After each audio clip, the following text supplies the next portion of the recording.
Nung ano pa po ako neto, nung high school pa po, grade 7. Magki-Christmas party na yun. Binilang ko sila 2 regalo.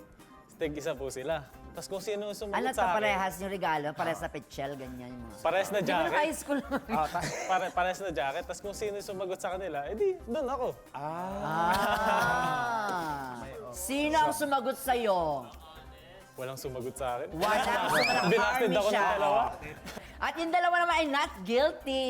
Not guilty. So, Hindi never yun na experience yun. Or wala kayong Po balak. yun, red flag. Red flag. Kasi may options. So, ibig sabihin, Nag-aaway-away. depende naman siguro, di ba, hindi mo naman intention. Kung baga, play Ha? safe lang. Hindi mo ba intention yun? Ligawan Dalawa ka kayo eh. Hindi, niligawan. para sa akin kasi, para lang ano ba, safe yung plano Para mo. di lang ako masaktan. Ha?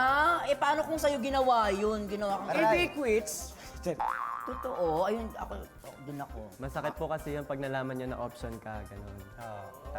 Pag nalaman niya. Oh. Kaya, Paano pag- Rat, mag-sorry ka dun sa dalawa. Sorry po, natuto na po ako, hindi na po ako ganun. Bata pa siya noon.